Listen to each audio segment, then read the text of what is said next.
국회 인사청문 절차를 통해서 후보자들을 철저히 검증하도록 하겠습니다. 유일호 경제부총리 겸 기획재정부 장관 후보자에 대해서는 이미 파산 선고를 내려버린 초이노믹스의 문제점을 얼마나 시정할 수 있는지를 검증하겠습니다. 청와대 여당이 요구하는 선거용 경기부양책, 대통령 치적 과시용 경제정책이 얼마나 유일호 경제부총리 겸 기획재정부 장관 후보자가 독립적으로 업무를 수행할 수 있는지를 확인하겠습니다. 국토교통부 재임 시에 보여줬던 성적표가 좋지는 않아 보입니다. 그러나 발탁된 배경과 문제점을 따져보겠습니다.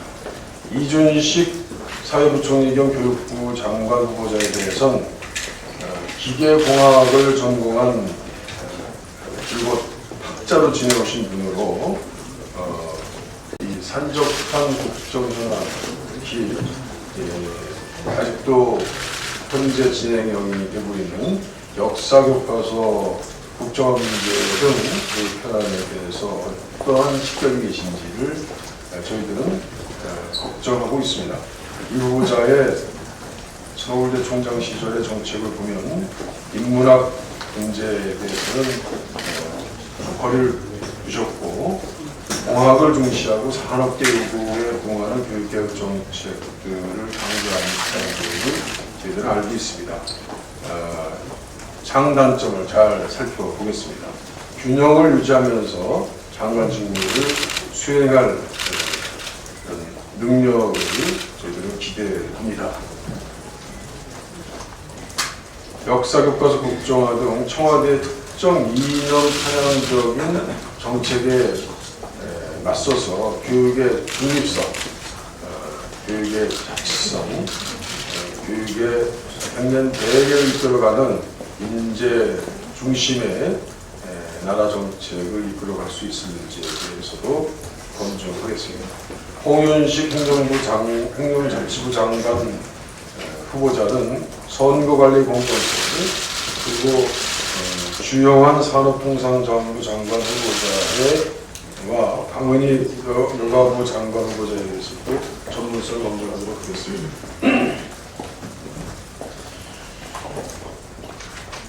선거구 획정과 선거법 개정 관련해서 말씀드리겠습니다. 그동안 공짜에 가깝게 과반 이상의 의석을 확보한 것은 정부 여당의 역사와 전통이었습니다. 유신 시절에는 대통령이 지명하는 국회의원으로 의석수 3분의 1을 확보한 적도 있습니다.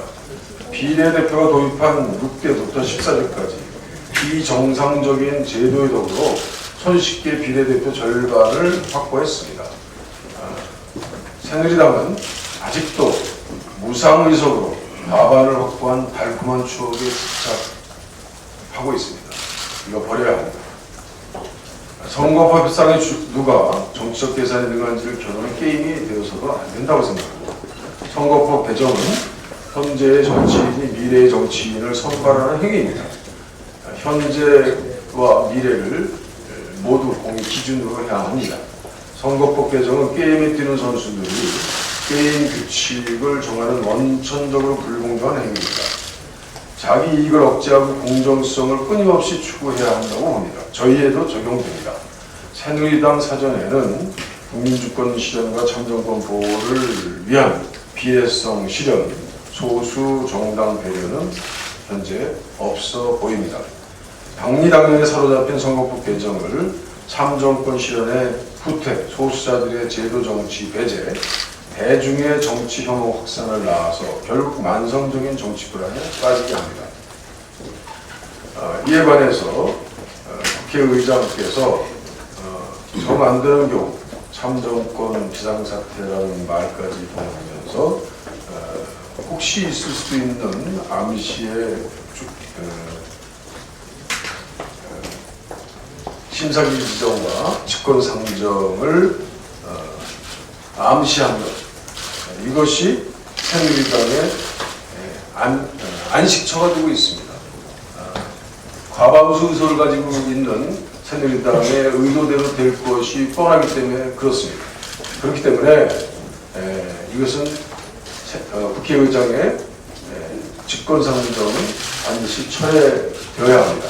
다행히 지난 공관에서의 회의 중에 국회의장께서 직권상정은 할 수 없다는 뜻을 밝혔습니다.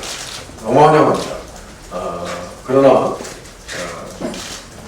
원유철 대표는 이 점에 관해서 아주 반대하고 있고, 나머지 지난번 플러스 2 회담에서 원유철 대표를 포함한 뺀 김무성 대표, 우리 문재인 대표, 그리고 저가 직권상정은 절대 안 된다는 공감대를 이뤘다는 점, 이 점이 앞으로 교착된 선거법 협상을 풀어나갈 수 있는 하나의 실마리가 될 것을 기대하고 바랍니다. 선거구 획정 문제를 풀 수 있는 유일한 길은 새누리당 양보라고 생각합니다. 이미 우리는 모든 걸 다 내놨습니다. 양보할 것이 더 이상 없습니다. 단계별로 모든 것을 다 내놨기 때문에 양보할 만큼 했다고 생각합니다. 현재 선거구 획정 지원 책임은 전적으로 새누리당에 있습니다. 더 이상 국회의장의 직권상정을 기대해서는 안 됩니다. 초이노믹스 돌려막기로 민생 미리철 탈출을 하려고 한 시도는 이제 요원했다라는 점을 말씀드립니다. 청와대 총선용 경제 신전 공격이 도를 넘었습니다. 과거 독재 정권이 안보 불안 심리를 악용하는 선거용 부품 공작을 펼쳤다면 박근혜 정권은 경제 불안 심리를 조작하는 경품 공작을 전방위적으로 펼치고 있습니다. 초이노믹스의 실패에 따른 제조업의 침체와 가계부채 급증, 부동산 버블 등 경제 위기를 야당 탓으로 돌리는 적반하장적 의견을 반복하고 있습니다. 야당으로서는 신중하게 처리할 수밖에 없는 쟁점 법안 개정을 일방적으로 강행하는 데에는 총선 때 선거 쟁점이 될 경제 침체를 야당이 발목 잡아서 처리하지 못해서 그 침체가 유지되거나 또 일어났다는 그렇게 돌리려고 하는 전략이 숨어 있는 것 같습니다. 경제 심리를 철저하게 선거용으로 이용하는 데서 선거 여왕의 진면목을 부여해 주는 듯합니다. 그러나 국민이 병신입니까? 국민이 바보입니까? 이런 점에 관해서 더 이상 선거 여왕의 성공을 이룰 수 없다는 점을 우리 국민들이 분명히 말씀해 주고 있습니다. 정부 여당은 무디스가 한국의 국가 신용 등급을 AA2 등급으로 올린 결정도 선거용 경품 공작에 활용하고 있습니다. 신용 등급 상승이 한국의 경제 상황이 좋다는 것을 의미하지는 결코 않습니다. 신용 등급 평가라는 것은 비가 억수같이 올 때 갖고 우산이 도움이 될지 안 될지 사전에 평가하는 이것입니다. 박근혜 정부 3년간의 경제 성과에 대한 총재 평가라는 최경환 총리의 자화자찬, 이 말은 논리의 비약입니다. 무디스가 한국 신용 등급을 올린 것은 외환부유액이나 단기 외채 비율 등 재정 사정의 기율을 낮게 했다는 것입니다. 국가 신용 등급의 상승과는 달리 민생은 땅으로 꺼져 내려가고 있습니다. 정부 여당은 야당 탓에 구조개혁이 늦어지면 국가 신용 등급이 다시 하락할 것이라는 식의 억지를 부리지 말아야 합니다. 박근혜 정부 3년 경제 실패를 솔직하게 인정해야 합니다. 이제라도 대타협의 정치를 해야 합니다. 국민이 동의하는 구조개혁에 나설 때입니다. 이상입니다. 네, 다음은 이목희 신임 정책위의장의 발언이 있으시겠습니다. 네, 여러 가지 할 말이 많습니다만 임시국회의 핵심이 되고 있는 쟁점 법안 등의 처리 방향에 대해서 하나님 말씀드리겠습니다. 정부 여당이 5개 범주 9개 법안을 거세 개를 밀어붙이고 있습니다. 제가 그동안 판단해 보면 이런 부분이 가능할 것 같습니다. 새누리당에 일정한 양보가 있는 경우에 타협 가능한 법안이 3개, 원샷법, 3대법, 국가민법 이렇게 됩니다.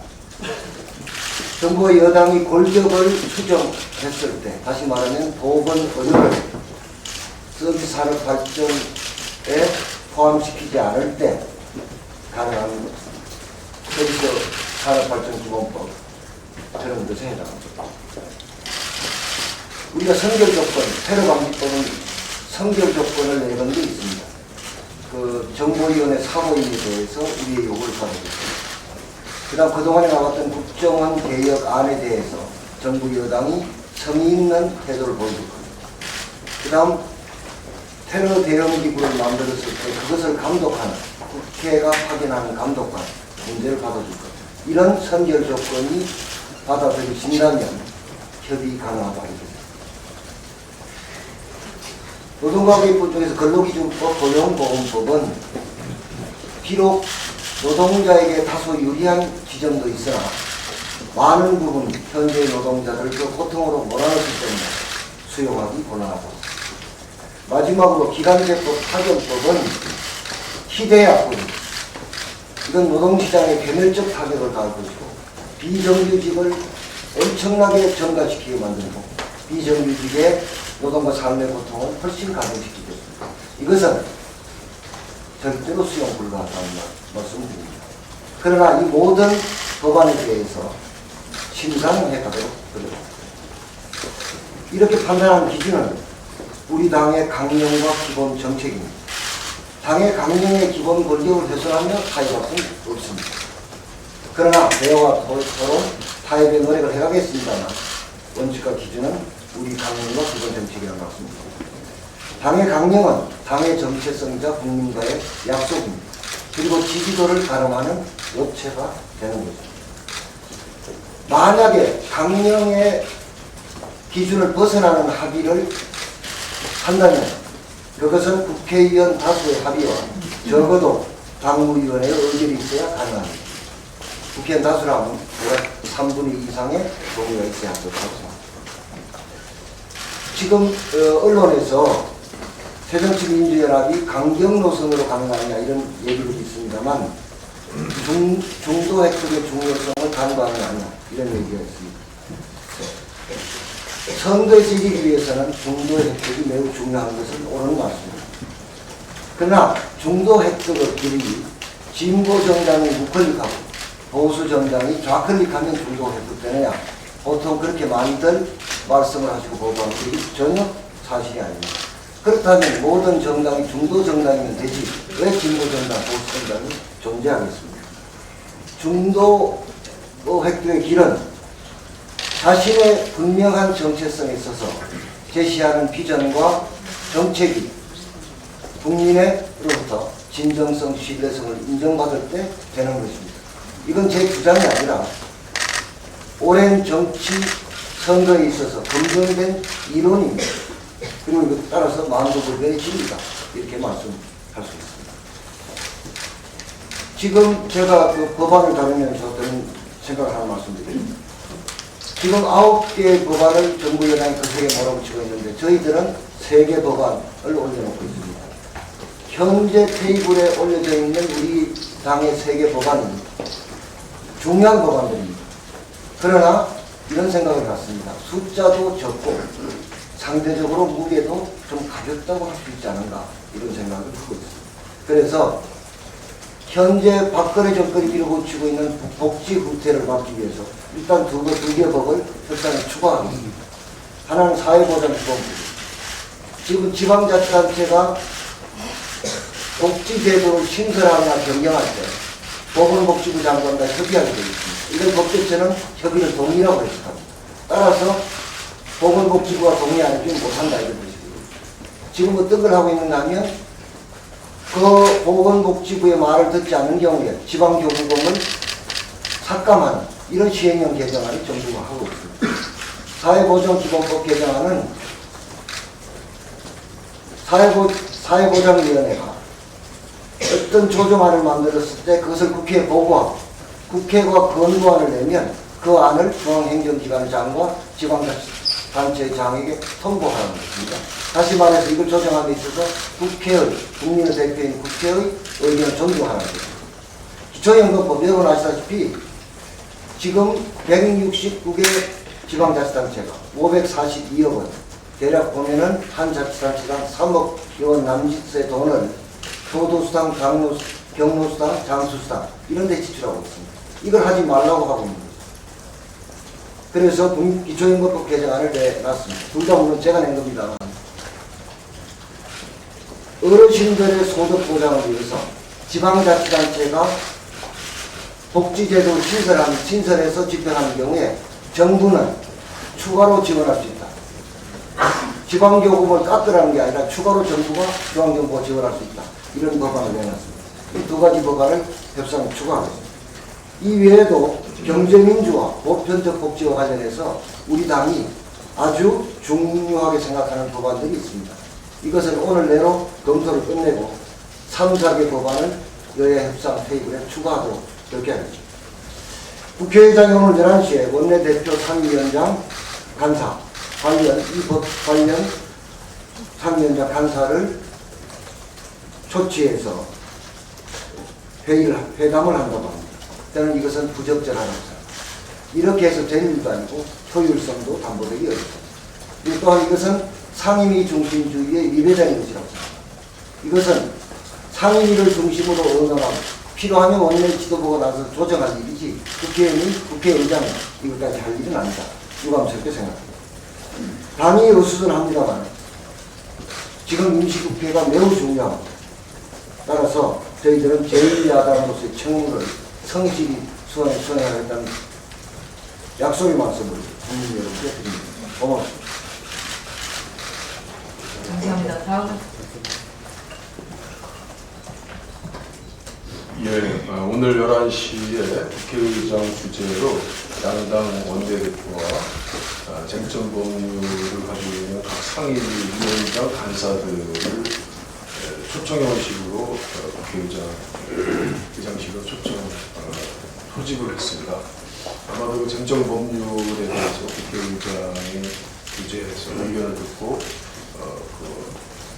그 쟁점에 대한 내용들을 직접 풀어나가려고 하는 듯한 태도입니다. 이 점에 관해서 우리 정책의장님과 의논을 했습니다. 이것은 국회의장으로서 산적한 많은 일이 있는데 필요할 수도 있겠다고 생각을 하지만 그러나 이것은 효율성이나 또 일을 풀어나가는 면에서 별로 적절한 방법이 아닐 것이다 라는 뜻에 서로 같이 동의를 했습니다. 그래서 11시에 예정되어 있는 국회의장의 초청 방식의 소집은 제가 다른 방식으로 지금까지 심도 있는 상임위의 소위 위원들의 심도 있는 논의를 좀 더 강화하고 좀 더 신중적으로 할 수 있다는 것을 전제로 그 내용을 받아서 원내대표, 또 수석 정책의장까지 포함하고 또 정책의장 이상의 정도위원장이나 우리 정책단위의 그 법을 가지고 계시는 위원님들이 함께하는 그런 방식의 국회의장과의 간담회는 그것이 훨씬 더 효과적일 것이다. 이런 뜻을 전하면서 방법에 대한 의논을 할 것을 제안드립니다. 국회의장님께 제안드립니다. 네, 다음 이석현 국회부의장의 발언이 있으시겠습니다.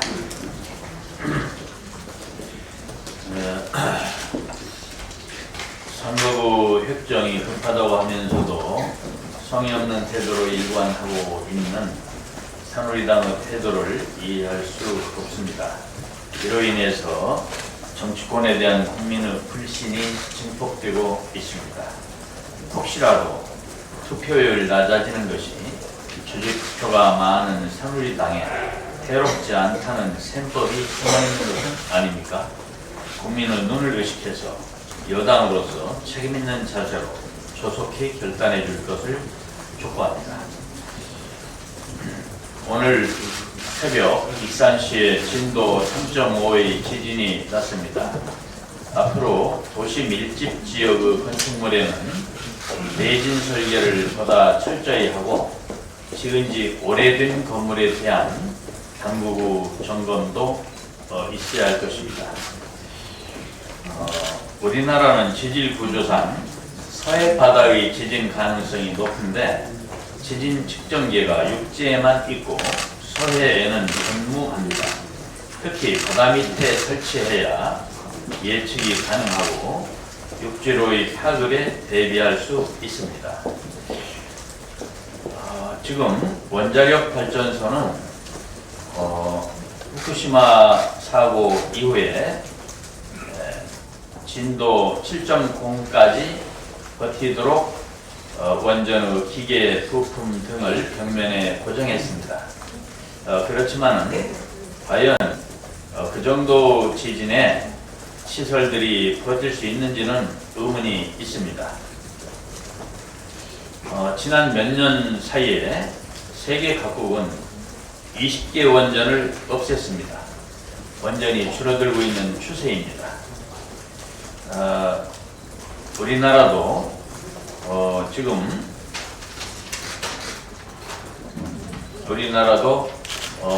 에너지 공급원을 원자력 발전소에 치중하고 있는 현재의 에너지 정책을 변화시킬 것을 촉구합니다. 이상입니다. 네, 다음은 신정훈 의원의 발언을 듣겠습니다. 신정훈 의원입니다. 정부가 오늘 밥살용 쌀 3만 톤을 추가적으로 수입 입찰 공고할 계획이라고 합니다. 쌀 제공이 누적에 의해서 쌀값이 지속적으로 폭락하고 있는 현실에서 정부가 또다시 밥살용 쌀 수입을 하겠다고 하는 것은 철저히 농촌 현실을 무시하는 것입니다. 농업농촌 농민을 말살하는 살롱 정책이나 다름없습니다. 산지 쌀 가격에 직접적인 영향을 미치는 2015년도 양국의 생산량은 432만 톤으로 최근 4년 중 가장 큰 년이며 쌀 재고량은 적정 재고량인 80만 톤보다 50만 톤 이상이 초과되고 있어서 현지 쌀값은 폭락을 거듭하고 있습니다. 이런 이유로 지난 10월 15만 원대를 기록하던 전국 평균 쌀값은 불과 2개월 만에 14만 원대로 폭락했으며 전남과 충남 지역은 13만 원대로 곤두박질을 쳤습니다. 또한 2014년도 쌀 시장 관세 방침을 정하면서 WTO에 통보한 양업표 수정안에는 밥쌀용 쌀 수입 의무 규정을 삭제했기 때문에 우리나라가 밥쌀을 수입할 어떠한 국제적 의무도 없습니다. 그럼에도 불구하고 밥쌀을 들여오는 것은 도저히 납득할 수 없는 조치입니다. 박근혜 대통령은 대통령 후보 시절 쌀값이 21만 원을 만들겠다고 약속했습니다. 그러나 취임 당시 17만 원이던 쌀값은 현재 13만 원까지 폭락한 현실입니다. 쌀값 폭락에 대한 대책으로 추가적 쌀 시장 격리를 하라고 하는 농민들의 철기에는 외면한 채 정부가 밥쌀용 쌀 수입을 강요하는 것은 도저히 묵과할 수 없는 행위이며 우리는 박근혜 정부를 살롱 정권이라고 규정하지 않을 수 없습니다. 지금 당장 밥쌀용 쌀 수입을 중단해야 합니다. 그리고 추가적 쌀 시장 격리 20만 톤의 시장 격리를 단행해야 합니다. 쌀 대북 지원과 해외 원조 등 제공에 대한 근본적인 대책을 세워야 합니다. 그렇지 않으면 분노에 찬 농민들의 거센 저항에 직면할 것임을 엄중히 경고합니다. 마치겠습니다.